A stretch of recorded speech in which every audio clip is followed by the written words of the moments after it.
Good afternoon, everybody, and welcome to the final School of Education Research webinar of 2020. And we're delighted for this afternoon to have the staff, graduates and business partners of the Trinity Centre for People with Intellectual Disability to talk to us about supporting students with intellectual disabilities to transition to work. And I'm going to pass straight over to the Centre Director, Professor Michael Shetlin, to begin. Good evening, everybody. I'm Michael Shetlin, Director of Trinity Centre for People with Intellectual Disabilities, and I'm delighted to welcome you to our seminar here this evening and to share with you some of our work and our ideas and what we're trying to achieve in college. So the Trinity Centre for People with Intellectual Disabilities was established in 2015. And we were very much building on the work of the National Institute for Intellectual Disability that had been set up in 2004. So our aim is to promote the inclusion of people with intellectual disabilities in education and society. And we're very aware that people with intellectual disabilities are much more likely to be unemployed, at risk of poverty, or depend on social welfare compared to their peers within society. And I suppose what our aim within the centre is that we can contribute to changing these stark facts and begin through high quality education within a higher education setting and structure pathways into employment. We can begin to address some of these shortfalls that are there for young people with intellectual disabilities. Just to say we couldn't achieve this without our many allies and with all the people that help us and organizations that help us to achieve this. And that includes the School of Education, the staff there, Trinity Development and Alumni, and different schools throughout the university who work with us and do some teaching with us and support, including the Occupational Therapy, School of Occupational Therapy. And then outside we have government support through Solace, which is absolutely vital and a real recognition that these young people are entitled to educational provision at this level and supporting their ambition. We also have philanthropic support. We have our business partners who are essential to our work, and Hugo McNeil, our ambassador. So these allies share our vision and help us to achieve it. And what we're hoping is that we can enable these young people with intellectual disability to belong to society and make their own contributions. And really we see this very much as coming into their own. So looking forward to the rest of the presentations, and I'll hand you over to Dr. John Kubiak. Okay, my name is John Kubiak, and I'm going to talk today about the Art, Science and Inclusive Applied Practice Programme at the Trinity Centre for People with Intellectual Disabilities. I'm going to talk briefly about the aims of the programme. The aims of the programme are to encourage students to express viewpoints, to engage in discussions and problem solve effectively within a higher education learning environment, to support students to collaborate in their learning through project-based tasks to reinforce academic, professional and personal development, to promote the engagement in academic scholarship, evidence-based research and university life, and they get students to think critically about disability and confidently advocate for change in their own lives and in the wider disability community, and to support students to navigate the community and the employment sectors. The Art, Science and Inclusive Applied Practice is a Level 5 major award awarded by Trinity College, Dublin, and it's a 2-year full-time course. The course itself is divided into 3 semesters. Semester 1 runs from September to December, and first-year students are in 3 days a week. Semester 2 runs from January to April. Students are in 4 days a week. And the semester 3, the final semester of year 1, our business partners run a series of business partner-led workshops from May to June. And in their second year, students are in for 4 days a week in semester 1, 5 days a week in semester 2, and then semester 3, they partake in the business-led partnership workshops from May to June. And that includes a 1 day a week work placement for an 8-week period. So the Art, Science and Inclusive Applied Practice curriculum is divided into 6 interdisciplinary themes. And within these themes, we have 22 modules contained. The themes are Advanced Learning Theories and Self-Development, Applied Research Theories and Practice, Applied Science, Technology and Maths, Business and Marketing, Advocacy, Rights and Culture, and Fine Arts and Languages. So I'm going to go through each one of these themes and talk a little bit about them. So theme 1, Advanced Theories and Self-Development. Students learn about selection of learning theories and learning strategies and how they can use these in college. And they also have occupational therapy group, both individual and as a group. And the modules within this theme are learning theory and practice, occupational therapy, personal self-development, occupational therapy, preparing for transition. Theme 2 is applied research theories and practice. Students learn about research methodology, such as qualitative and quantitative, as well as research methods, such as interviews and questionnaires and so on. And they carry out a research theory of their own choice. And the modules contained within this theme are research theories and concepts, research practice and application. The third theme is applied science, technology and maths. Students learn about science, maths, as well as health science. And there's a practical and applied focus to this theme. So students explore how they can use this knowledge in life, both inside college and outside college. And the modules within this theme are applied science, health science, body system and functions, application of numbers, emergency and disaster management, and STEM and society. Theme 4 is business and marketing. In this theme, students learn about marketing strategies and how to create a business plan of their own on a topic of their choice. So the modules within this theme is entrepreneurship and disability, marketing disability, and work placement practicum. The fifth theme, rights and advocacy. Students learn about human rights. They study the UN Convention of Rights, Human Rights, and the Convention of Persons with Disabilities, and learn the skills needed to advocate for their rights and the rights of others. And the modules within this theme are human rights, self-managing services, disability rights practicum. The final theme, fine arts and languages. Students learn about languages, the role of language in society, the visual arts, the expressive arts such as drama, poetry, and they develop skills to interpret these arts. And the modules within this theme are expressive arts, language in society, exploring art, Renaissance to modern, film analysis, and poetry and introduction. So this whole curriculum is assessed, and the types of assessment, we try as much as possible within the program to be assessment fair.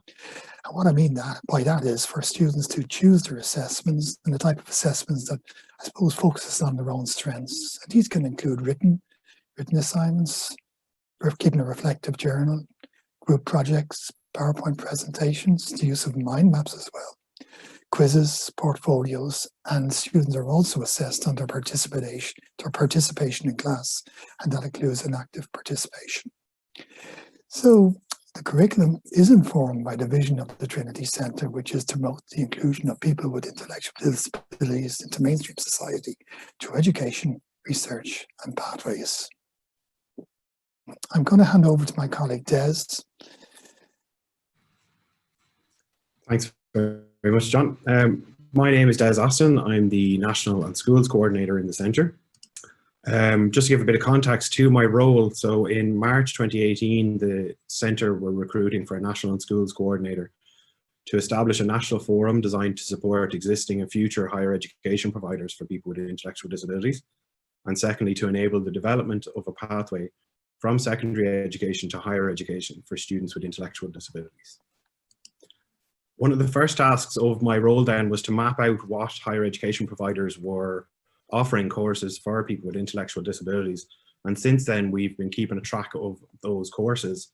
The ones you see highlighted here in blue are the courses or the institutions that are currently offering some sort of program for people with intellectual disabilities. Now, they're all at different stages of development and run independently. Sadly, since we've started tracking the courses around the country, some courses have been discontinued for issues around funding and sustainability and things like that. But the good news is that we've had other institutions who have expressed keen interest in developing a program, and we've gone out and met with them and their senior management around what an inclusive program would look like within their institution. So the Inclusive National Higher Education Forum, the INHEF as it's known, is a national interest group comprised of higher education providers and other professionals interested in supporting access routes and inclusive post-secondary education initiatives to learners with intellectual disabilities.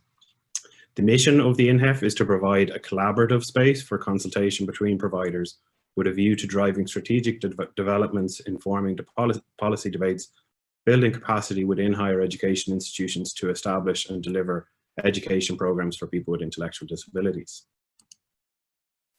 So we currently have 32 members from across these 19 institutions nationally within the forum. Some of the other work then that we do in the centre, we're currently coordinating a consortium of like-minded organisations. And I suppose the idea behind this consortium came from looking at the different government departments, and traditionally anything to do with intellectual disability or disability in general comes under the Department of Health and the HSE, whereas we're Trinity College, we come under the Department of Education, now the Department of Further and Higher Education. And one of the issues is that traditionally those government departments don't tend to collaborate much with each other or talk to each other much, and they tend to operate within silos. So we saw the need to link in with these other organisations such as Inclusion Ireland, WALK, Down Syndrome Ireland, Cláiste Ida College of Further Education, and Blossom Ireland. To name but a few of our other strategic partnerships that we've developed over the last number of years as well, we've worked and collaborated with the National Centre for Guidance in Education and careersportal.ie, where the INHEF Forum now has a profile on careersportal.ie, which is one of the kind of main websites that students and guidance counsellors go to look for information on higher education courses. So all of our INHEF programs are there now within that mainstream channel where everyone else goes looking for information, which is great. Then we've also consulted with the National Association of Principals and Deputies and the City of Dublin, ETB, and been invited into strategic consultations and things like that with those organisations. Lastly, I just want to highlight a research project that came from consultation with the NCGE and the NAPD, and that was around pathways to post-secondary destinations for students with intellectual disabilities. We hope to launch this report in January 2021, so very soon. Very briefly to give a rundown of that project. So it was a mixed method study.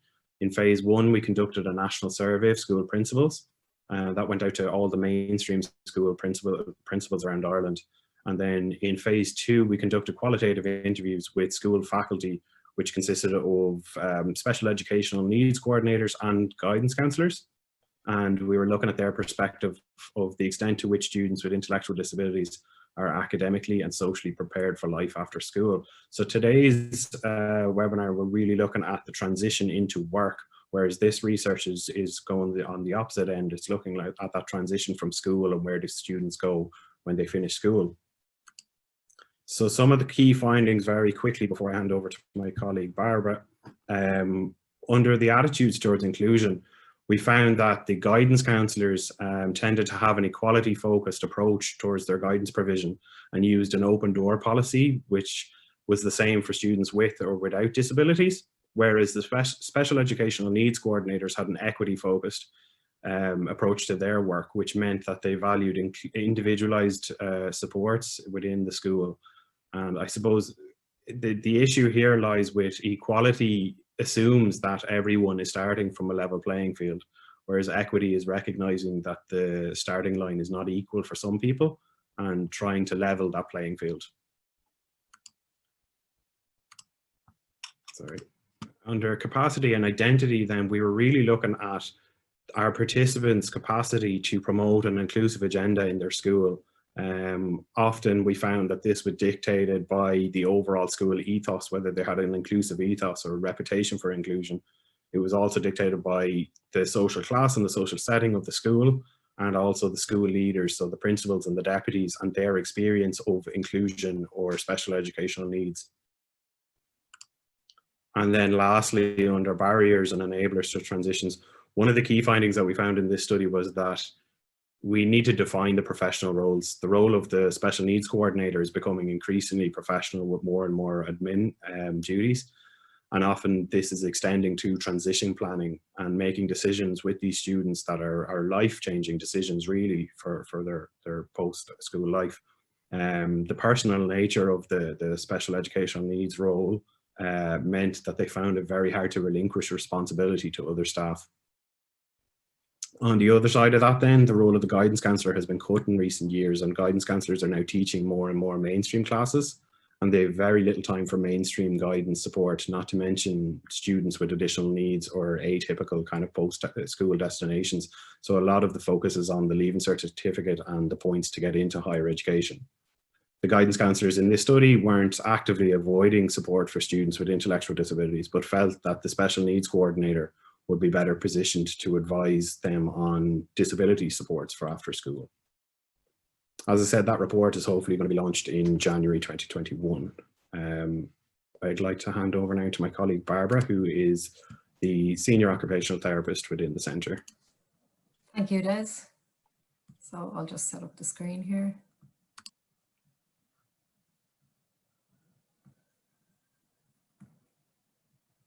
Hello, everybody.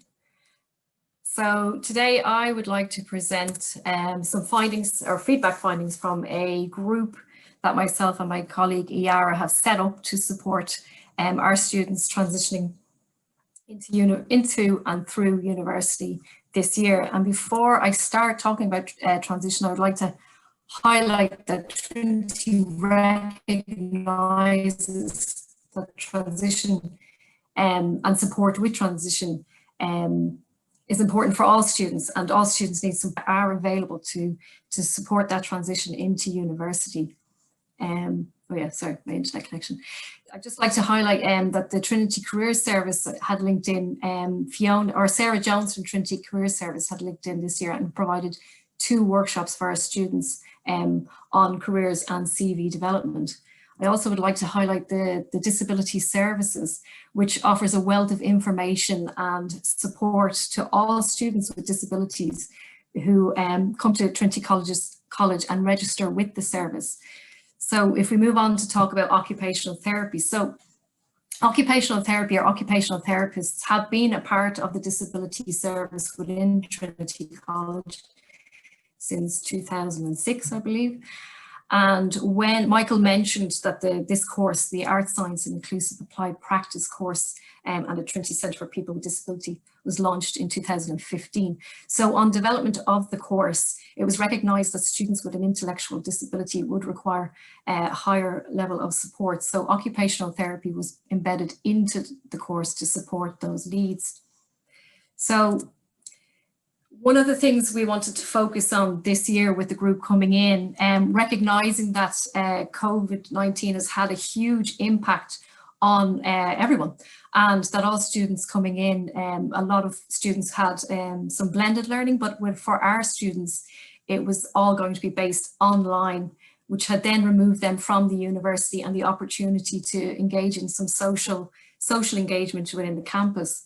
So if you think about the intellectual disability, and as Des has mentioned, the preparation for the academic and the social after school, so the social engagement is really important for people, and a systematic review on post-secondary education for young people with intellectual disabilities highlighted after reviewing 22 studies that the 2 motivating factors for students with ID going to further education was 1, to improve chances of finding a job, and 2 was because of the perceived social benefits.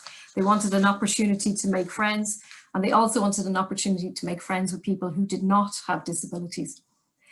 Social skills are critical to post-secondary success across all domains. This includes within further education and in work life, and social support and inclusion forms part of the social determinants of health.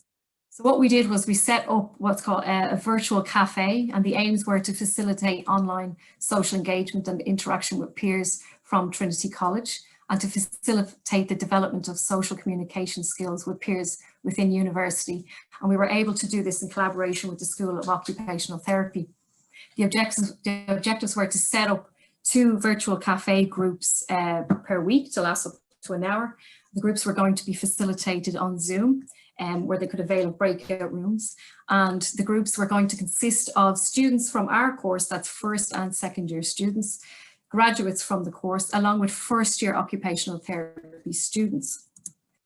So what we did was we wanted to gain feedback from the group. There were 42 participants in the group that we wanted to gain feedback from. So we sent out a survey on Google Forms, and Google Forms was an accessible format for our students, as all Trinity College students have been set up on the Google service or Google Drive or site. And so we got a high response from the survey. We got 38 responses, and 34 of them gave us consent to present the feedback to you today. So overall participation was quite high. We had 88.2%. If you think about that, would have been 10 or 11 weeks. And we did break for the reading week, so it was about up to 10 weeks of groups. We asked them to rate the overall experience, which they found was positive. If you can see, 35.3 said, and sorry, 58.8% said that it was excellent for them. We asked them open questions because we wanted to see what they would feedback to us, that being one thing that they had learned. And these are the themes that came up from the feedback that we received within the survey. Skill development came up. So student highlighted time management. I learned to be on time. Some students highlight the social communication skills and the virtual communication. I learned to give everyone a chance to speak and be respectful. One student recognized that they needed to work on their own social skills. I need to work on my social skills. Some other themes. So just the overall experience of the online interaction. I have learned that although Zoom calls are to interact and meet others, it is possible and can still be enjoyable and fun for everyone. So that's really good. Confidence. I have learned that I have more self-confidence than I thought, how to be more confident. And development of new relationships, which was one of the aims. I've started to get to know other students. Zoom fatigue did come up, which was interesting because people may have heard that term, Zoom fatigue. A student said that I have learned that online interaction is really difficult and can be draining. I really hope we can get to meet people in semester 2. So it's something that we need to consider going forward into semester 2. Another question that we asked them is one memory that they would take away from the experience so far. So learning about other students and their lives. So for example, some students had never been on a farm, and that had been exciting. What I really enjoy about the virtual cafe is talking to other students and getting to know more about them and making new friends.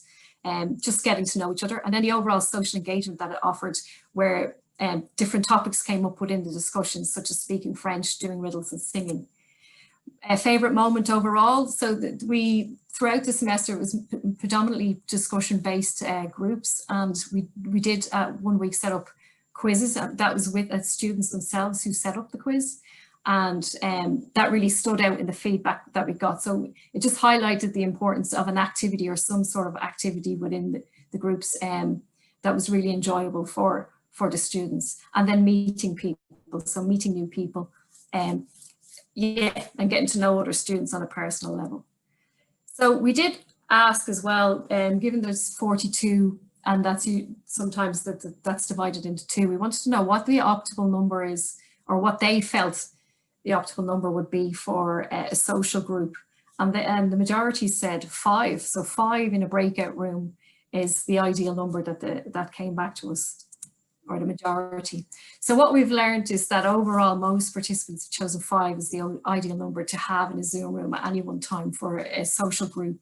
It's important for us to consider going forward the Zoom fatigue if students are to continue working online in semester 2. We also asked students whether they preferred that the groups were just randomly, assigned every week, or that they wanted to be in the same group, and the majority expressed that they would prefer to where possible be in the same group each week. and then the need to explore more activities. So going forward, we would like to make the changes based on the group findings that have come back, and that we also need to consider the transition to work and work-based social interaction for the work placements and the graduate internships that are coming up for us. So thanks very much. That's myself and Yara's email address there. So now I'm just going to stop share. And I believe Marie is coming on next. Is that right? Yeah, that's right. Yeah. Hi, everybody. Let me just share my screen now as well. 1 second. Thanks so much for that, Barbara. I hope no one else has Zoom fatigue at this stage after all these presentations. But before I introduce some special guests today, I just want to give you a quick overview of our relationships with the business community, which have a hugely important impact on our programme. So we run a Tcpid Business Partners Programme. So our partners support us in multiple ways. So we get financial support, student placements and paid graduate internships. They support us by providing workshops, and also in many cases they have provided permanent employment. So they are critical to the success of the programme. We're proud to say we now have 37 business partners. So we have 2 slides with all the logos because we couldn't fit them all on one. And as you can see, these are, you know, a really wide range of companies and industries which provide, you know, a real choice for us when we're considering the placements and the internships. And that's really important because obviously every student has individual kind of interests and skills. So having such a range of companies allows us to do really good matching for the placements. So EY have been a core business partner of the Tcpid since 2017. And I'm really proud to say that we now have 5 TCPI graduates who are permanently employed there. So they're all in the pictures here on the screen. So going from left to right, we have Luke Campion, Mark Hogan, Margaret Turley, Stephen Ryan, who we'll be talking to in a minute. And then on the right-hand side, we have Yvonne Daly showing us her working from home, her little home office there. So Yvonne is the most recent person to join the EY family. So today what we are going to do is we're going to have a chat with some very special guests from EY. So we have Brenda Keeley, who's the Manager of Turnaround and Restructuring Strategy, Colin Farquharson, who is the Director of Strategy and Transactions, and our very own Stephen Ryan, who is, as well as being a TCPID graduate, is also now an associate in the tax team. So I'm just going to stop sharing and we're going to have a little chat. And I might ask all of you, maybe starting with you, Colin, maybe to just introduce yourselves to everybody. Thanks very much, Marie. Absolutely, our pleasure. And thanks for allowing us to be part of this this program today. I'm a director in strategy and transactions, and I've been with EY effectively for my life. And back in 2017, we first became aware of this program through our director of HR, Jan Small. And she was so taken by the program that she asked the partners, do you think we should get involved? There was a resounding yes. Our senior partner in our division, Luke Charlton, sent a note around to myself and a number of other senior people in our division, and it immediately resonated with me. I thought it was one of the greatest things I've heard about in a long time, and I was delighted to put my hand up and say yes, we absolutely need to be involved. And then about 3 months after that, we received our first student in, Margaret Turley. So I'll stop there and I'll introduce my colleague, Brenda Keeley, to say a few words. Brenda. Hi, everybody. I'm Brenda. So I've been working in EY, I think probably just over 10 years now. I've had many roles, but the one that I suppose has been most special is the buddy role that I have taken up with Margaret Turley. So that was back in 2017. Margaret, as Colin said, was our first graduate from the Trinity programme in EY. And then we led on to taking in more graduates. And Stephen, Ryan, do you want to introduce yourself? Stephen was one of our next graduates. Hey everyone, my name is Stephen Ryan. I'm from Laois and I've been working in EY for a year, but I'm a past pupil at Trinity Centre of Intellectual Disabilities too. Brilliant. Welcome everybody, and thank you again so much for being a part of this. It's wonderful. So I might start just by asking yourselves, Colin and Brenda, a few questions. So first of all, why, you've alluded to it a little bit, Colin, but why did you decide initially to support the Tcpid programme in EY? It became very obvious to us because we pride ourselves on being an inclusive employer, and it's actually fundamental to our business strategy. And in 2017, as it happened, we embarked on a renewed diversity and inclusion strategy focused on taking inclusive culture to what we felt would be the next level. Jan Smullen, as I mentioned, came across this and as part of the Bank of Ireland Stroke Trinity presentation. When the partnership heard about it and then obviously made it open to us, we felt that this fulfilled our firm goal of diversity and inclusion, and certainly brings, for me, it absolutely resonated bringing our tagline to life, which is building a better working world. Diversity of thought among diverse teams teaches our people to be better colleagues, managers, and leaders. And we have found that since embarking on our relationship with yourselves in Trinity, many of our colleagues feel a sense of extreme pride in the EY culture now. So many of them have their own stories to tell, their experiences, and many of those experiences are actually in their families. The area of intellectual disability can be a sensitive topic. Well, this was my old view. I, for one, was worried about saying the wrong thing, but truthfully, after a number of months under Margaret's stewardship, she soon knocked that out of me. I now find that so many colleagues want to talk about our involvement, are open to discussing, and the openness has in no small measure been created by the involvement of Stephen and how he gets on with his colleagues. And Brenda, do you want to maybe talk about how you got involved or why you got involved? Yeah, so I guess just when the call came down from the senior leadership that they were always keen to kind of get involved in the programme after Jan had met, and then the senior leadership team had met as well. Colin had invited me to a meeting with Margaret, and we met up. I would have been involved in quite a bit of the new joiner sessions as well, just generally throughout the team. So it kind of made sense for me to kind of step into that role as well.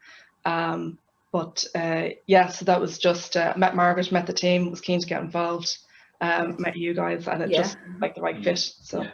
Brilliant. And actually, Marie and Brenda is very key to the whole project as well. That buddy system that we introduced on day one with Margaret, which we've rolled out with every graduate has come since, is fundamental to its success in the firm. So Margaret has a buddy, her absolute everything. She goes, every time I upset Margaret, she goes complains. There's many times, Colin. but it's part of the learning. But that buddy system was fundamental to the success. Brilliant, brilliant. And could you maybe just tell us about like the many ways that you have got involved and supported the Tcpid since the initial placement in 2017? Yeah, I'll take the first one, and then Brenda's going to explain the workshop, which I think has been tremendous. I think Margaret actually was a learning curve for us all, obviously, and we worked with Margaret probably for a good year. And as a result of that, and learning not to upset her, or what did upset her, was an education for us. And we effectively put that down on paper and gave it to yourselves as feedback about how we would have maybe felt better prepared at the start, because we were, in essence, the first. Now, that made it easier for the second and third and fourth, because Brenda and I would meet with our own colleagues and explain the best way to engage with the students and how to make it work.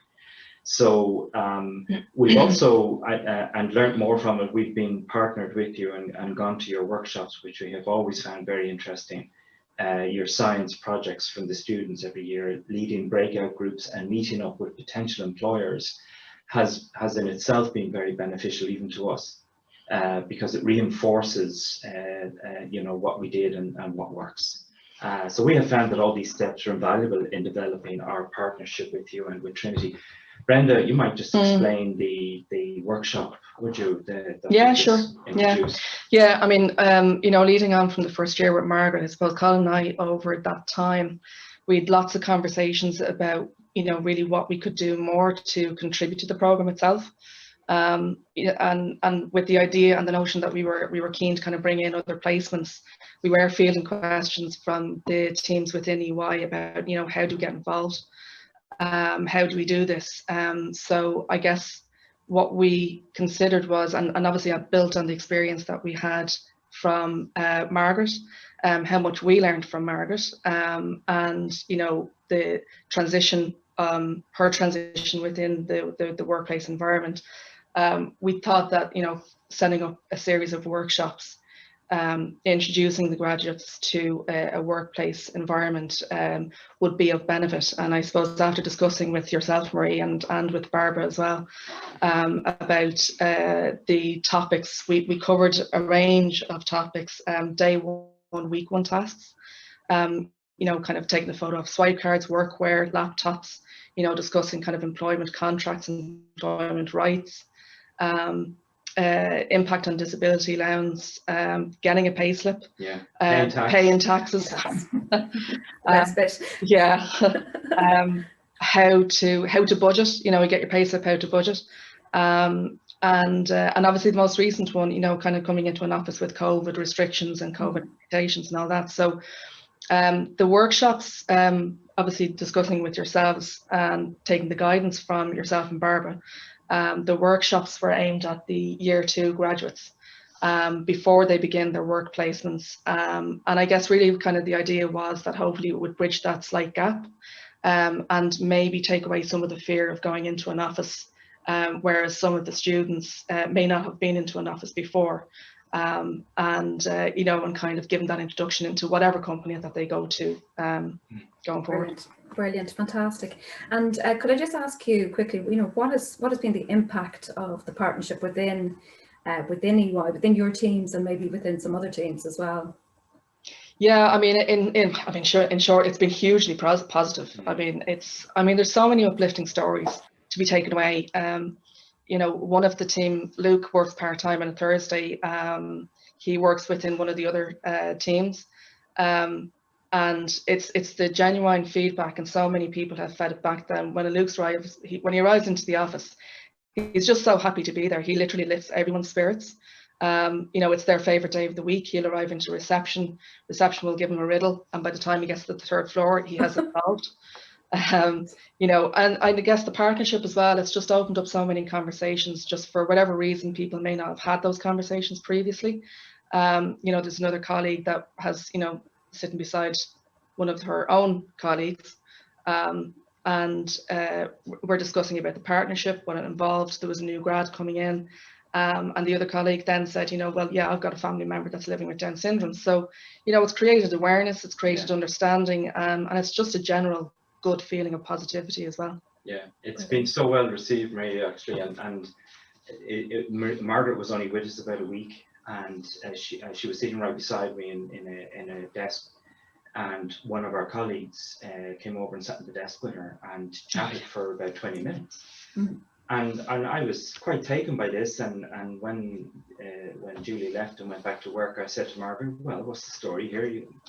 do you know this lady? I sure grew up with her, went to school with her. I went to Trinity with her, and I know her family, and her family know mine. And suddenly, that was like a very uplifting moment in terms of, my gosh, what a small world we live in. Yeah. And how, you know, how much people with special abilities are actually part of every piece of community. Yeah. And it was great to see. The impact that had on the people in the office was massive as well, because there was a slight nervousness about this newness. Yeah. Well, in a week that was gone, because Julie and all the other girls used to bring Margaret to lunch, and then when Julie wasn't in, the girls still dragged her to lunch. So it became just part of the team. And it very helped quickly, yeah. Very quickly, and it helped Margaret relax. And above all, it started to build her own self-confidence, which was actually so important. That's brilliant. And just before I move on to poor Stephen sitting there waiting, I just want to ask you both, you know, what is the impact of it being on you personally? So your involvement with the Tcpid, has it impacted you personally?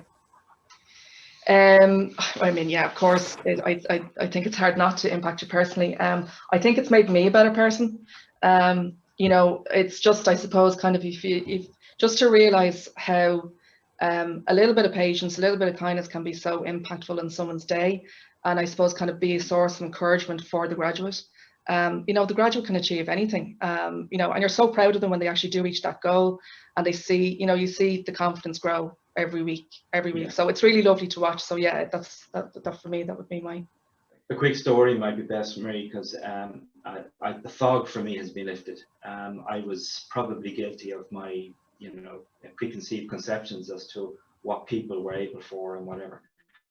We have constant training in-house. A lot of it is online, and as part of that training, there's questions to be done.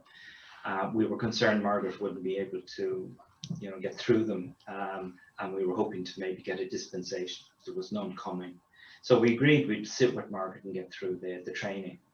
On one particular course was about IT security. I asked Margaret to have a go at it. If you're stuck, let me know. So there wasn't any questions. And then I looked over at her, and she was working away on it. And then about 10 minutes later, I looked over again at her, and she was back doing her ordinary day job. And I said, Mark, what's the story with the computer training? And she looks at me and says, it's all done. And I said, well, how did you get on with the questions? And she looked at me and she says, simple, she said. And it was an extraordinary, another one of those extraordinary moments with Margaret that sort of woke me up to not being prejudgmental about people with special abilities. Yeah. It's more than capable in so many ways. Yes, you might need the odd bit of help here and there, but it's absolutely tremendous. It's been a great experience. And on that perfect transition into our next guest speaker, Stephen, who actually holds the record for being the quickest graduate to receive a permanent contract in our history. So Stephen was made permanent after 3 months on an internship.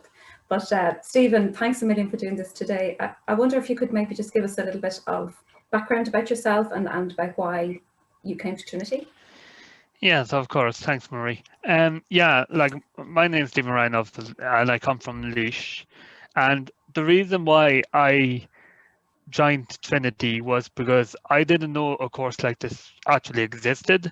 I was at home for 2 years with no education, no job, and like it was a very low point in my life. But my aunt, who works in Trinity, found out about this great course, and I thought to myself, like, I would love to be a Trinity student. So I decided to apply for the course.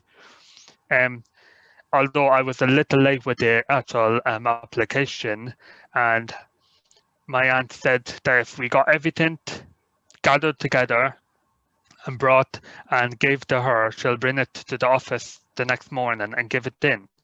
So we went around everywhere looking for all the stuff, and they handed it in.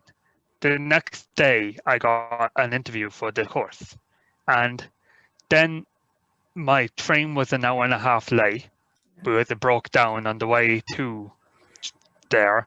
So my mum and I, we were going to get the bus, but then my mum just said, we might as well get a taxi. We're laying off already. So we got the taxi, and I had the interview. And then the next day, what I thought I wouldn't hear back so quickly, but the next day I got told I was on the course. Brilliant. And that was a very big part, like, of my life, because I got accepted to summer. Brilliant. And Stephen, can you tell us about how was your experience in Trinity over the 2 years that you were with us? Yeah, like Trinity changed my life for the better, like I found. Because before I came to Trinity, I was terrified of going to Dublin on a train. I was terrified of all this and that. And now I find like there was nothing to really be afraid of. Like, I'm not afraid to go to Dublin anymore. And it just changed my confidence for the better. Like, I feel like a very big, confident person now. Brilliant. And I know John mentioned the 22 modules. Would you like to tell the audience how well you did in your 22 modules, Stephen? Yeah, well, over the 22 modules, I scored 22 distinctions. Like, which was big for me because I've never really got a distinction before coming to Trinity. So that was very, very big for me. But I really enjoyed my time on the course, and the modules were very good. Brilliant. And then just to move on to your EY story, which is the next part of your life, could you tell us a little bit about your work placement and then your internship in EY? Yeah, well, like towards the end of the second year at Trinity Centre, I got a place in EY as a work experience pupil. And that was, I really enjoyed the work experience. It was really good. The team was fabulous. And I felt like I sensed a place of belonging. I sensed I belonged somewhere for the first time. Since Trinity and EY were the two places I've felt a sense of belonging. Brilliant. So that was big for me, and I really enjoyed the work experience. And how did they make you, how did EY and the team, how did they make you feel included? It's hard to say because they made me feel part of the team. They never commented on anything to do disability. They treated me the same as everyone else, and for a person with a disability, that is something really good, like to be treated the same as everyone else. And I believe you had to do all that training as well that Colin mentioned. Yes. Yeah. I did. Yeah. I did. Yeah. Like it was difficult, to say the least. That online training. Brilliant. But... And can we move on to the biggest news? Was the day when did you find out that you had been made permanent, Stephen? Well, in 2019, 19th of August, which was actually my birthday, I got brought into this room, and they booked it for half an hour, the room, and they told me I was made permanent, which was, I was speechless. I couldn't believe it. And they booked it only took them 5 minutes to mention the news to me. So they all left the room and said, we booked the next 25 minutes for you to call family and friends and let them know the good news. Fabulous, fabulous. That is brilliant. And how did it make you feel to have been made permanent? It's brilliant. Like I've never believed I would ever work in a place, let alone EY, because the team there are fabulous. Everyone's so supportive. If you like, in there, I'm given one body, which was Neve Parsons, but in my experience in EY, everyone was my body because they were all willing to help each other, and they all like to schedule catch-ups and calls with me now and again. That's brilliant, Stephen. And I have two quick questions just to finish with you. Is how do you feel you've changed since you came to Trinity? So since we first met you, which is now 3 years ago. Yeah, well, I think the one thing that has changed in me is my confidence. Like I'm not afraid to try new things now. I'm not afraid as I once was, and try coming to Dublin, going places, going anywhere on my own anymore. But I think the one thing that has changed is I actually see a future for myself, and I never did before. And on that, that was my second question, was what are your goals for the future? Well, like I would like to maybe be a director in EY someday, Nice or Why not? why not? yeah. Absolutely. And that is brilliant, Stephen. Thank you so much. And just a final then, just to wrap up with a question for all three of you. What would you say to companies who might be considering, hiring somebody with an intellectual disability? Would you have anything, final word to leave people with today on what you would advise? Yeah, I suppose I'll jump in first. I mean, don't overthink it. Just go and do it. It really will be kind of the best decision that you will ever make. There will definitely no regrets there at all. Brilliant. Yeah, it was actually an easy decision to make. Yes, there was work involved initially to make it happen and make sure we did it correctly. I think that was our biggest fear. But in listening to Stephen and knowing Stephen now and Margaret and Mark and everybody else, I think our fears turned out to be foundless. So, and there was, for me and so many people in the department, a dawning, a awakening, this realization that Stephen is part of everyday society and has as much right to a job with us as anyone else. And he's doing a super job. I'm glad he got all the answers right to your questions. That'll be in his end of year feedback. But in all seriousness, he's been a gentleman to work with. And I think that's resonating down in the department. So I would say to any employer, just embrace this as an opportunity to do the right thing. And the final word for Stephen. Well, any company who has applied to people with disability, you have no idea how much life-changing it is for that individual. Because if you employ someone with a disability, they will give you 110% because it means so much more to them to get a job than anyone else. Because people with disabilities are overlooked in society today, and they don't like some people look at the disability person and say, "Oh, you can't do that, can't do that." But why don't you just look what they can do? Because they will give you 110%. So well said, Stephen. So well said. Mark, one of the extraordinary things about COVID, we as a firm have, like everybody else, had to disappear and work from home. The same for our 5 students, all had to work from home. And you saw the lovely picture there, Ivana, with her home computer. All of them did brilliantly at home. There was no differential, doing their work, keeping in contact with their colleagues and everything. So they have all matured and dealt with the same adversities as the rest of us have. So well done, and thank you so much, everybody, for being here today. We've kept within the hour. We have a few minutes for questions, I think, Anne, if there were any. Yeah, sure. Thanks so much to everyone, and really wonderful to hear the discussion today. So we have a couple of questions in the Q&A, and I'd invite people who want to put questions into the chat or the Q&A, please do that now. So I have a question for you, Stephen, coming from Moira Layden, who is in the ASTI, the union, one of the teacher unions of Ireland. And she's asking about what could schools, and indeed for anyone as well, but maybe starting with you, Stephen, what could schools do better to help students to transition into third level? You know, what were the main barriers, and what would be helpful, do you think, to help make that transition?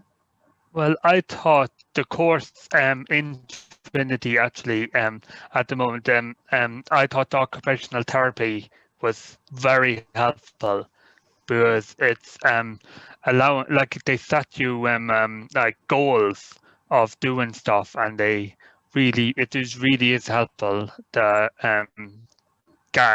but that's also helpful to also maybe, like, we also got taught by a teacher who had a disability, which understood our background and understood where we came from. That was very helpful for us too. Thanks, Stephen. And does anyone else from the team want to come in on that one about what can be done in schools? I'm just going to bring everybody. You can all turn on your your videos and mics there if anyone else wants to come in on that. Yeah, I can come in there. Thanks, Des. Yeah, so I think a lot of our study, what we found within the research was that it's been kind of a legacy of the lack of guidance provision that's provided in special education system. So we've put a lot of effort into mainstreaming students and encouraging them to go to mainstream schools, but that legacy has transferred over to the secondary schools with a lack of guidance provision. So I think getting guidance provision on the agenda for special educational schools is probably number one. And then ensuring that the students with intellectual disabilities who are in mainstream, that they have access to appropriate guidance, planning and counselling within the secondary school system is probably number two. On that point then as well, that I suppose defining the role between the special needs coordinator and the guidance counsellor, so there isn't duplication and two people doing the one job or one person doing a job extra that they shouldn't be doing. In my view of it would be that guidance counsellors are trained to give guidance support, so they should be the ones that are inputting into guidance provision for all students, not just students without disabilities. And there is a lot of research out there as well that would show that a lot of the guidance support is only happening in the senior cycle, but the best practice would actually be from as early as first or second year, that they need to be setting those goals, as Stephen said, from first or second year within school, so they can carry through with them when they get ready to leave school. Okay, great. Thanks, Des. And another question for you, Stephen, and it's about transitions again, but transitioning into work. And it's a question from Rob Sheridan, who's asking about what challenges, if any, did you face in that move into the working environment, into EY? Yeah, well, I found actually there was no real challenges because everyone in the workplace was so supportive from day one. So I found the barriers weren't really there because I just felt like home there. They were so supportive to me as an individual. Thanks, Stephen, and that speaks volumes to the work of EY and your colleagues in there. I have a question here from Hugo McNeil, I suppose for everybody there involved in the course, graduates and staff. From Hugo McNeil, yeah, asking about, can you talk a bit more about how students are made more aware of their civil rights during the course? So I'm not sure if Barbara wants to come in there or yeah, Stephen. yeah. They start. Well, rights is covered across the 2 years. There's a module on human rights, and today in class we were talking about the Irish Constitution as well as the UN Convention for Rights for Persons with Disabilities. So they do cover rights across the 2 years, and then rights are discussed, and there's a couple of modules that cross over. Where there's a discussion about marketing and rights and how disabilities portrayed within marketing, and is that fair? You know, is that right? Are people with intellectual or people with disabilities generally represented fairly? So yes, rights is covered in the course across the 2 years. Yeah. Thanks. This is a minor follow on, if I could, on that one. We touch a tiny bit on in the workshop that we've started with Trinity on contract employment. And we've actually brought them a contract of employment, gone through it and explained it. And one of the most telling comments we got on the training course, and I think Stephen, you were on it on that one that year, was this is great. Why didn't people tell us this before? Why weren't we given this information before? And we took from that they're more than capable to understand, even detailed contracts as long as it's explained to them in the right way. And they were all very grateful for that part. I think picking up on that, Colin, it's important that the information is made accessible, and the right to information in an accessible way, and the right for students to have a voice as well. I think that comes across, very, very strongly from the course, and I think they're much more aware of how they can be discriminated against, in society. And I was particularly struck, I sat in on Barbara assessments recently, and I was very struck by their choice of people they were presenting on, the people within societies. I'm just thinking of, there was Gandhi, there was Martin Luther King, there was Rosa Parks, there was Mary Robinson, and these are figures that they looked up to, and they were basically talking about, you know, how these people have influenced society, you know, through their promotion of civil rights, human rights, and so on. But it was a very powerful exposure to, I think, the impact of rights, human rights, both on them and how can they can look to other people to see how they can be performed in action, you know. So that's what struck me, Colin, you know, this kind of awareness, just raising more awareness, more willingness to vote, to get engaged into things like that, you know, where before I find there was kind of a lack of interest, you know, without that awareness of the importance of voting, the importance of, you know, accessing information and so on. Yeah. Thanks, John. Yeah. Sorry. Yeah. No, thanks, John. I was just saying, I'm conscious we're at a couple of minutes past 2, so there's 2 more, or I mean past 5. There's two more questions I'm just going to bring briefly. One is from one of our current, actually, Sive, I'm not sure if you're graduated or in the final years, one of the students on the program. Graduate, yeah. So Yes. Sive is just asking about the need to make disability training compulsory for teachers and students in schools. And I just want to say one thing, that Sive and a number of her graduate colleagues from last year did a session with our student teachers this year, and to every single student teacher that I've spoken to since said that was by far the most valuable session that they'd done on the program. So thanks, Sive, and to your classmates for that. But I'm not sure, Barbara, did you want to come in there on that? Yes, I would feel that it should be compulsory, yes, for teachers. Well, I think I mean the question should be asked to teachers themselves. But yes, as an occupational therapist working in the area of disability, you know, often I end up supporting people who work with people with disability to understand how they can be the barrier to the person's engagement.